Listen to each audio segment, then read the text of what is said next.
But at Potocari, the 27,000 civilians who'd fled from Srebrenica were afraid. They tried to crowd into the UN base. There was only room for 5,000. The rest had to take shelter in nearby factories. It was terrible. It was just terrible because they were scared to death, and they went into that large factory. There was the crying and well, the noises of the children. The most terrible thought I can remember is the mixture of the crying and the smell inside that factory.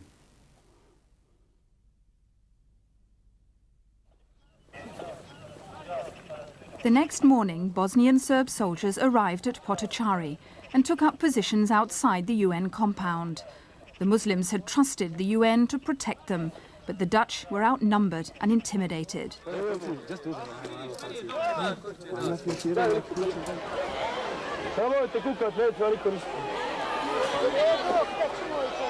The Muslims were clearly terrified of the men they called Chetniks, but the Serbs appeared friendly, for the benefit of the cameras, even handing out sweets.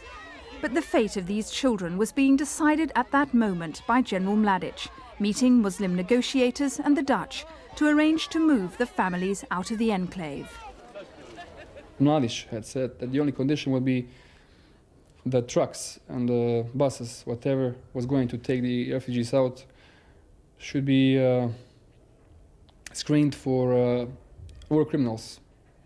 They said they had a list of, Serbs had a list of war criminals. They wanted to check everybody, the men, I mean. Who was in charge at Potocari is a critical issue in deciding who is to blame. The cameras showed General Mladić befriending a boy, but he left the Dutch in no doubt his orders would be obeyed.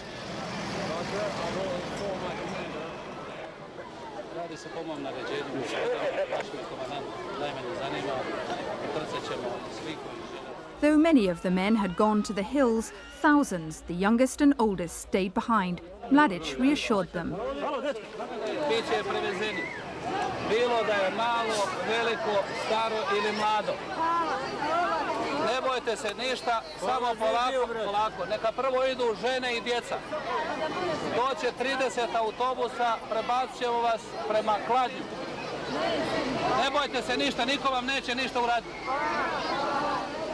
But away from the cameras, Mladić's soldiers began to reveal their true purpose.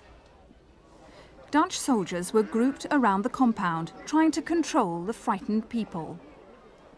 We were just standing in a line to hold people back. I saw a few Serbs walking with a man, walking to the corner of a house. They just think it was an order to him to just stand with his face to the wall. And from a few meters behind him, they shot him through the head. So. Did they shoot him in the front or the back of the head? In the back of the head. A single shot? Single, yeah.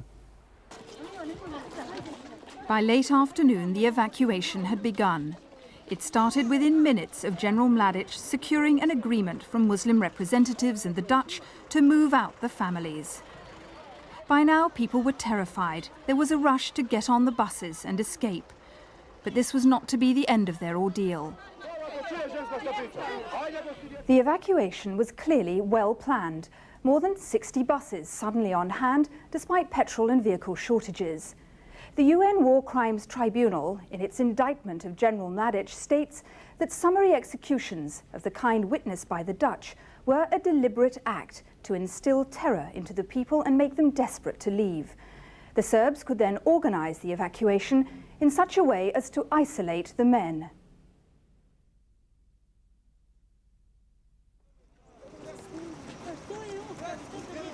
By the next day, the 13th, General Mladić's men had the evacuation of 27,000 people well underway. It was now that a Serb cameraman recorded vital evidence of Serb soldiers separating out the men.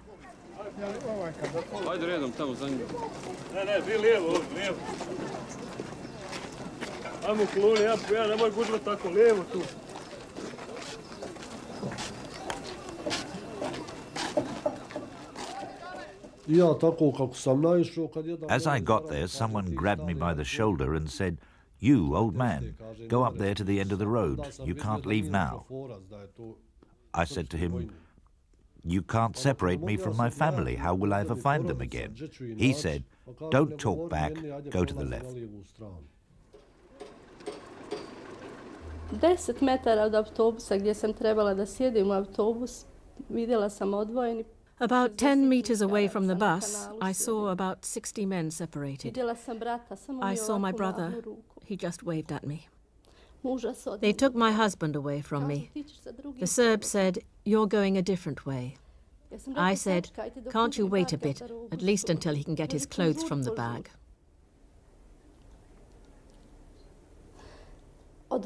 But he had to stay and we went to the bus. By now it was becoming clear to UN officers that hundreds of Muslims were being detained, not just those suspected of war crimes. Their discarded bags were piling up outside the house they were held in. The UN peacekeepers were growing increasingly concerned about what the Serbs intended to do with the men. They were being held in stifling conditions. Many of them were old. I'm talking about the overcrowding in that place. About the crowd. Where all the men have been taken is too crowded. They are sitting on each other. By the afternoon of the 13th, the last few families outside the UN base were leaving. Only the people inside the compound were left. They'd felt sure of Dutch protection, but they too had to go.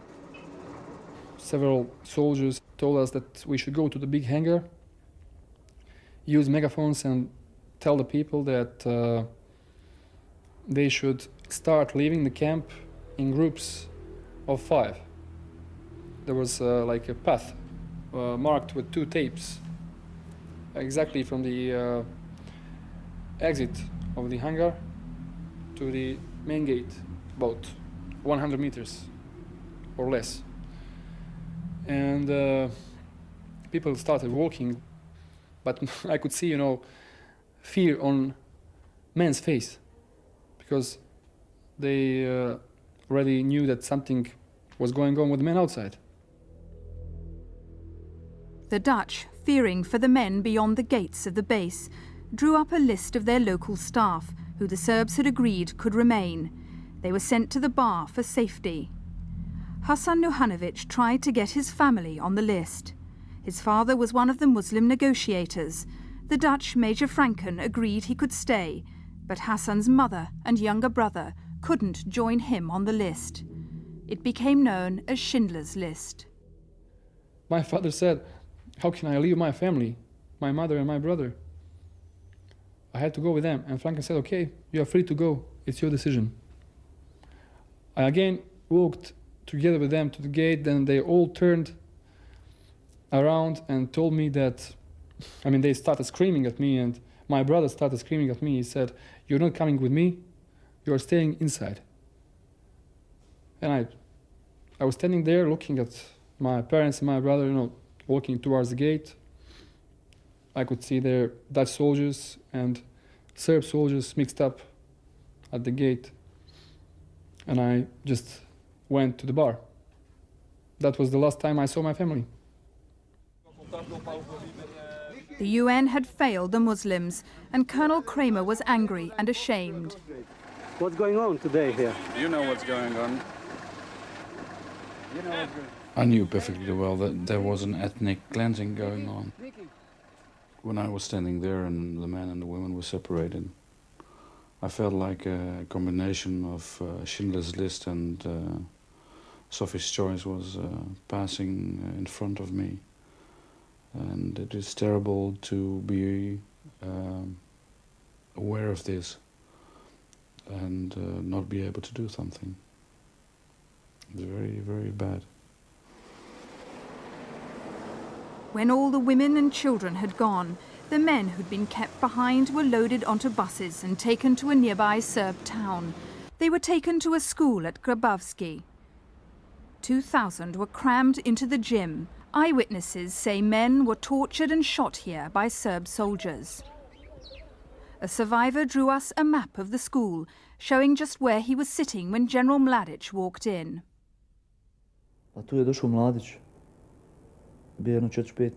Mladić came in. He stayed 45 minutes. He talked to his people, then left.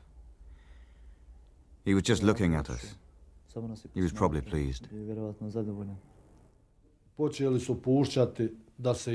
They started taking us out of the left side of the hall. We were blindfolded. We had wide strips of cloth tied over our eyes before we left. The men were taken in groups of 15 and driven in army lorries a short distance. Those who'd loosened their blindfolds saw a field. They were told to get out and line up.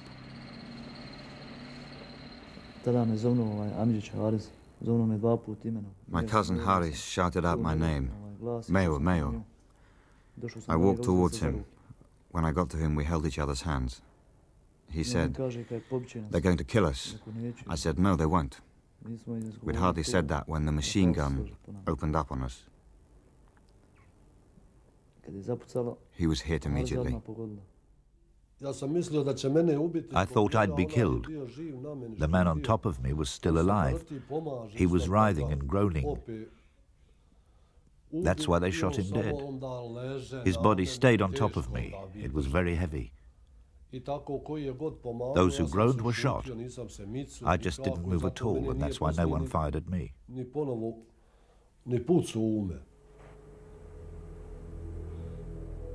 The two men lay motionless under the bodies all day long.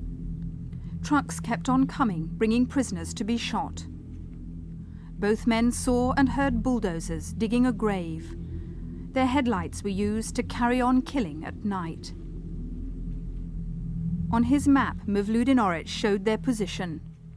At last, the guards left.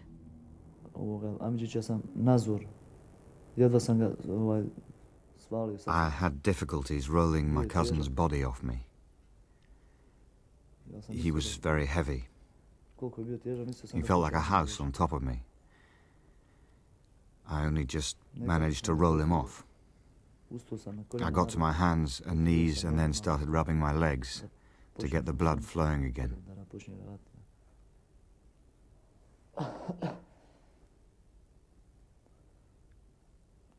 When I felt stronger, I stood up and looked around, and everyone was dead, the whole field. I wondered if anybody there had survived, and I called out, "Is there anyone here alive? If so, let's get out of here." That's when Mevludin Oric called back from the heap of dead bodies.